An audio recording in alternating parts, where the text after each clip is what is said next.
builders were sometimes motivated by religion. Java's monumental stupa of Bora Buddha leads pilgrims down a 3-mile path past thousands of carvings that illustrate Buddhist doctrines. Some builders intended the glory only for themselves. Take the pharaoh Ramesses II, whose statues at Abu Simbel Tower, 65 feet tall and weigh up to 1,200 tons. Other landmarks were constructed for military purposes, such as China's 4,000-mile-long defensive wall. Finally, some landmarks fall into the category of why not build it. Consider the Eiffel Tower, which took 2 years to build from 18,000 metal parts, yet it was originally intended only as a temporary structure for a World's Fair. The very existences of these great landmarks reveal much about the cultures of the past. Newer landmarks like the Guggenheim Museum in Bilbao, Spain, and the Sydney Opera House in Australia reflect our own high-tech times. New or old, the great landmarks send messages written in stone and sweat. What they say will endure for the ages. So on this side, let me try and show you with the light, not on the picture.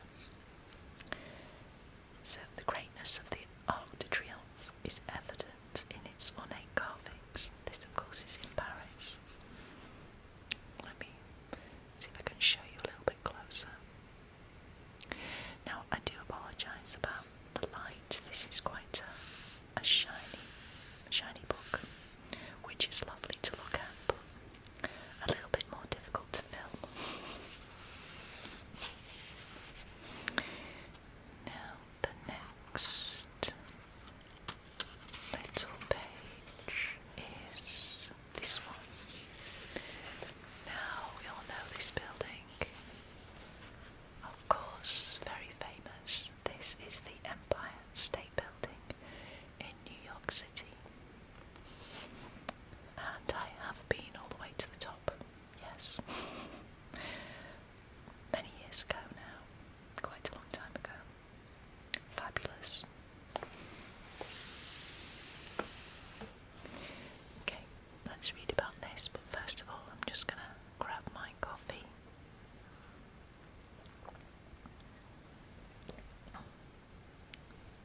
Okay. The soaring symbol of New York City, the Empire State Building, ranked as the world's tallest building for more than 40 years after it opened in 1931.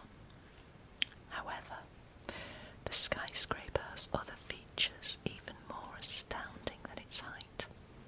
High on the list is the sheer plug of several thousand construction workers who put in 7 million total hours and set a record pace. The building was open for business only 1 year and 45 days after construction began. That's amazing. Today, most of the 3.8 million yearly visitors come for the panorama views of New York City from observation decks on the 86th and 102nd floors. The building has had an interesting relationship with aeroplanes over the years. In the movie King Kong, 1933, we all remember that one. The giant ape stands on the summit of the building and swats at buzzing planes. In 1945, a B-25 bomber accidentally rammed into the building's 79th floor, gouging a 200-foot hole in the side and killing more than a dozen people. Gosh, no, I didn't know that. I actually didn't know that fact. Amazingly, the building's structural integrity wasn't compromised. Wow. Equally remarkable are some Empire State Building statistics.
contains 60,000 tons of steel. Technically, the structure reaches 1,454 feet if you include the television mast at the top. And this picture, the Chrysler building on the far right. Let me see. Okay, I'm having problems trying to see that, but I'm sure you can see it. Okay, was the world's tallest building before the Empire State Building edged it out. Okay, let's move my coffee and have a sip. Right, what's next?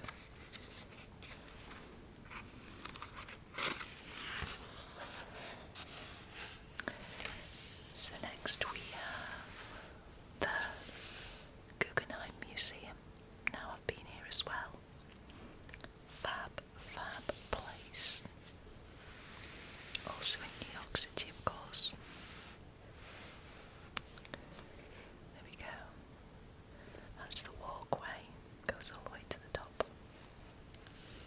Let's read about this. Among all the works of modern art on view at New York City's Guggenheim Museum, the great masterpiece is the building itself. That's true. Designed by the most famous and arguably the most innovative architect of the 20th century, Frank Lloyd Wright. The building was controversial from its opening day in 1959. Observers pro and con have likened the upended spiral to a giant white shell, a washing machine, and an expandable plastic cup in a sea of square structures along Fifth Avenue. But one thing is certain. Once you're inside, the museum is without doubt user-friendly. Wright rebelled against the typical museum's layout, in which visitors pass through a succession of connected rooms only to retrace their steps to get out again. Instead, the architect decided to carry visitors by elevator to the top of the building and let them stroll downward at an unhurried pace along a continuous spiral ramp whose walls are lined with paintings. The collection ranges from impressionist art through non-objective paintings and present-day works. To achieve the museum's design, Wright created 6 sets of plans and 749 drawings during a 15-year period of both creativity and clashes with building authorities and public opinion. He told his clients, philanthropist Solomon R. Guggenheim, and the millionaire's artistic advisor, Hilaire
regardless of how small the contribution.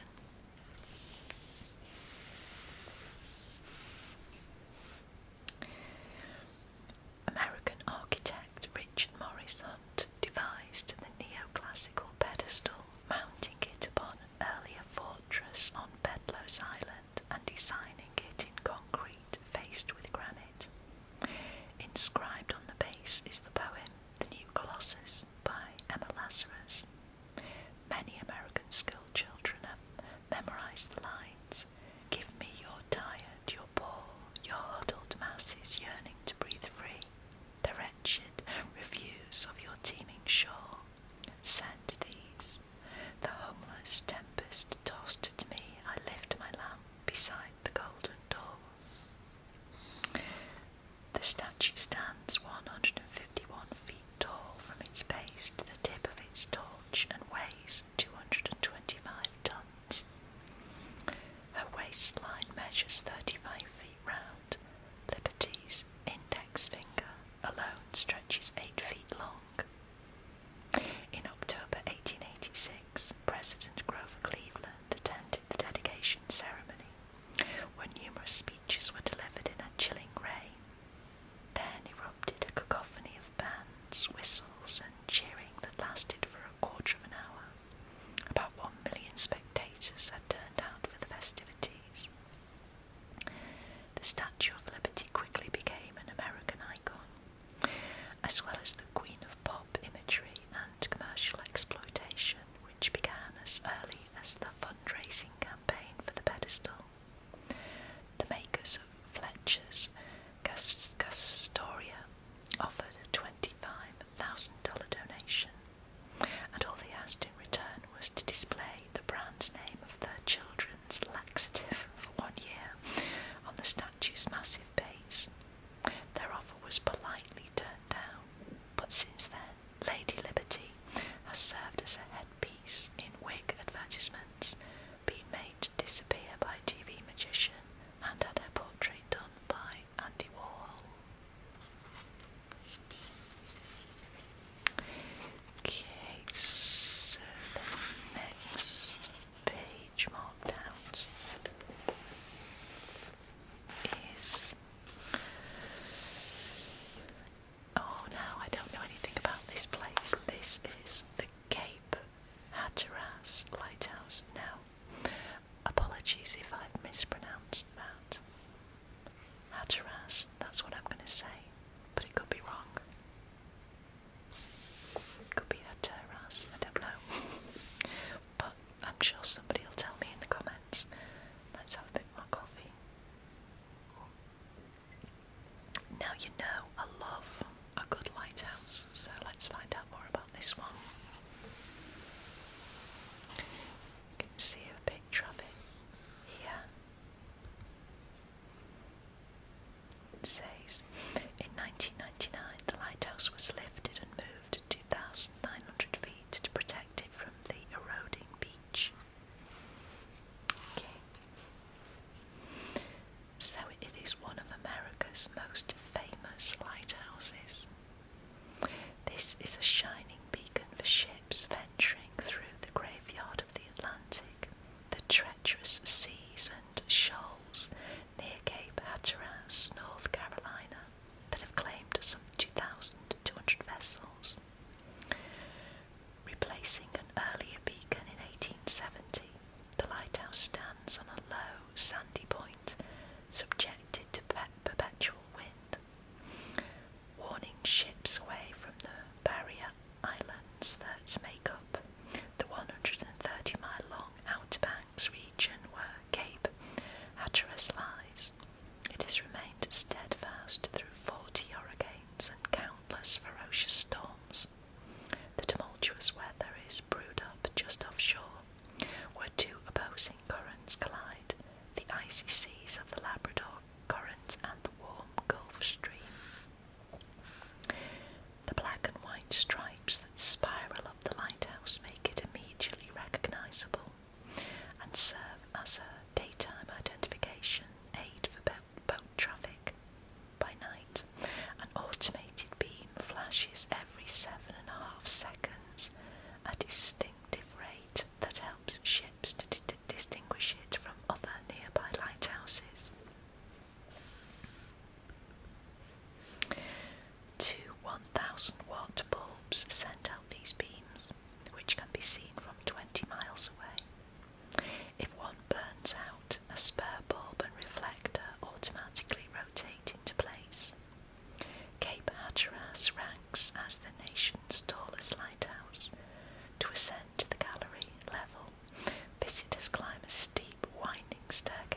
It's St. Louis, Missouri. Is it St. Louis or St. Louis? Again, somebody's going to tell me.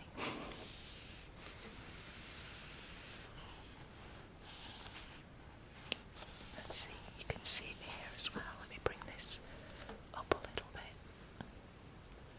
There we go. You can see that picture. Okay. Let's have a bit of coffee.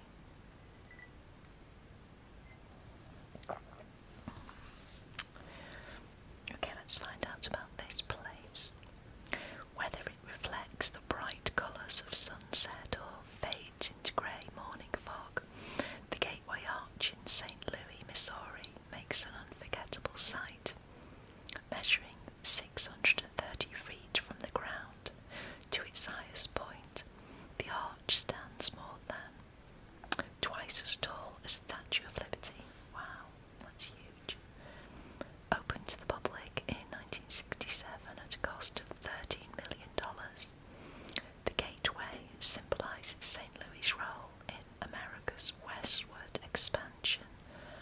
Lewis and Clark's expedition left the city's environs in 1804 with a mandate from President Thomas Jefferson to discover what the nation bought when it made the Louisiana Purchase. The core cause of discovery gathered scientific knowledge of the West's animals and plants, laid foundations for future trade with native cultures, and affirmed the claim the United States made over the Pacific Northwest. Visitors can learn more about these things at the Museum of Westward Expansion, located beneath the arch. The arch itself, designed by architect Eero Saarinen, is technically an inverted catenary curve, the type formed by a chain hanging between two pegs. To support the arch, reinforced concrete foundations sink 60 feet into the ground, half in bedrock. A tram inside each leg carries visitors on a 4-minute ride to the top of the arch. The trams, which combine the principles of the elevator and the Ferris wheel, were designed in just 2 weeks by a man with no college degree, Dick Bowser. Atop the arch, visitors gaze out through windows at the gently flowing Mississippi River and the city below.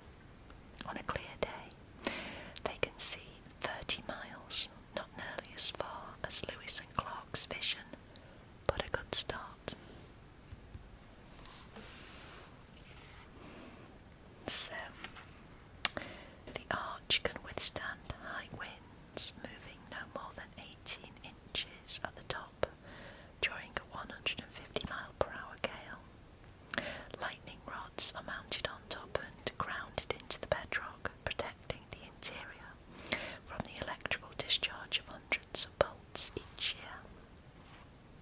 And the legs of the arch were freestanding during construction until they met the top.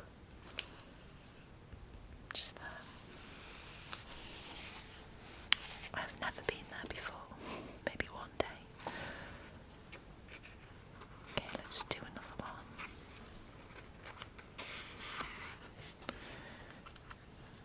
So the next page that is tagged is this one. Okay. Now this is called Hearst Castle, and I have never seen this before. This is in Central California, apparently.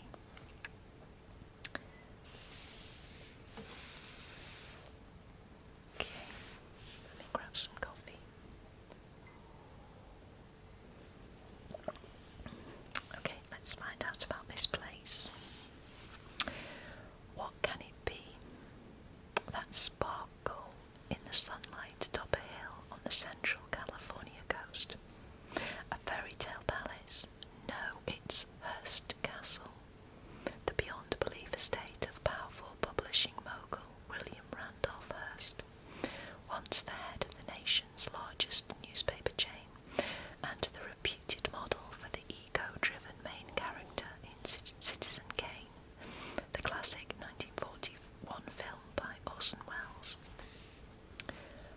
Hearst's 127-acre estate, designed by architect Julia Morgan, gives the impression that a bit of Europe has magically wafted to the Wild West. Starting work in 1919, Hearst and Morgan conjured up a Mediterranean hill town. Its buildings are arranged around a village plaza, with the role of cathedral played by the towering main house, La Casa Grande. Hearst named the estate La Cuesta Encantada, the Enchanted Hill. The main house and 3 guest houses, designed in Spanish Renaissance style, with a total of 165 rooms, are crammed with Hearst's collection of artwork, much of it from European castles and churches, choir stalls, French Gothic tapestries, carved Spanish ceilings. Famous house guests, who included glamorous movie stars such as Clark Gable and Jean Harlow, often visited from Los Angeles. As limousines carried them up the hill, they were surprised to see roaming lions, elephants, and other exotic animals, part of Hearst's private menagerie. In order to preserve the fond illusion that all this was